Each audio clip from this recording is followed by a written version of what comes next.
As we move into the new year, which a lot of us have been waiting for, compassion for ourselves, which should be a high priority. It's a tough one, right? We can kind of get our arms around compassion for others, but being able to forgive ourselves for not being perfect is an important skill, one that you can actually practice and get stronger at. So how do we do it? Our relationship guru, Dr. Kirsten Lind Seal, joins us live this morning.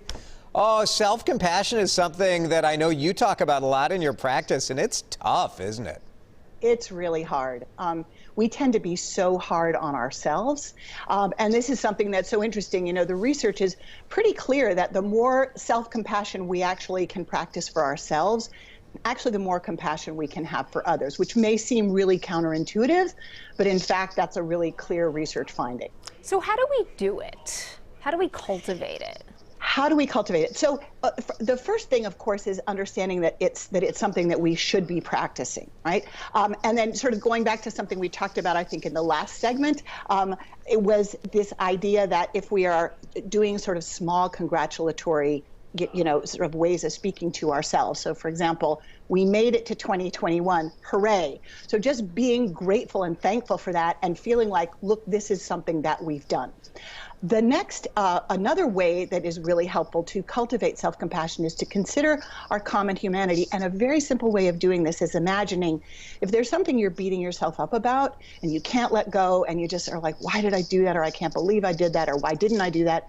Imagine what you'd say to a really good friend who was struggling. And that is the way you should talk to yourself. So that is kind of a very sort of foundational way of thinking about having self-compassion. Do you think people will even realize that they're not giving themselves compassion? No, I think that for a lot of reasons, that can be societal reasons, messages that we get from sort of outside of who we should be or what we should be doing, or messages that maybe we grew up with our parents who were trying to hold us to a high standard, but we develop these inner critical voices, and those are the voices that say, I can't believe you said that, or why did you sit over here, or what were you thinking of wearing that color? You know, all of these myriad of different ways we can think about criticizing ourselves, and that seems much more normal. And then you add to that this evolutionary piece, you know, that we know that there's very strong research on, which is that we tend to hold on to negative as opposed to positive. So the thing to remember when you're practicing self-compassion is that it's sort of a higher level of thinking about oneself that actually leads to better relationships, because when we're more forgiving and compassionate towards ourselves, again, we are this way with others. And then that also is the glue of more loving and stable relationships in general, which really supports our well-being. We know it's something that, Kirsten, we should be thinking about all the time, but there are times where we just make a mistake, or we say something wrong, or we're hurtful, and maybe we don't even mean to be, and then we really beat ourselves up. What do you do in those cases when you didn't have a blunder? Right. So it's sort of, if you had a blunder where it sort of would be hard to go back and repair, like say it's something that you said at a party or, you know, to someone you're not going to see very often, remember, keep in mind that most people are thinking way more about what they're thinking and doing and saying than what you're thinking and doing and saying. And so that the chances are very good that they actually don't even remember what you said. However, if it's somebody that you see a lot and you really remember, I actually did this the other day with a colleague where I had sort of been you know, too quick and it hadn't been really fair and something that we were talking about. And I called her back about 45 minutes later and I just said, you know what, I need to make amends. So there's that piece of repairing relationship that's really important. And so those are basically, if you can't do anything about it, remember that people probably aren't going to remember. If you can do something about it, then go ahead and do something about it, because that just makes everything smoother and better. This time of year can be so triggering for people on their own lack of self-compassion, right?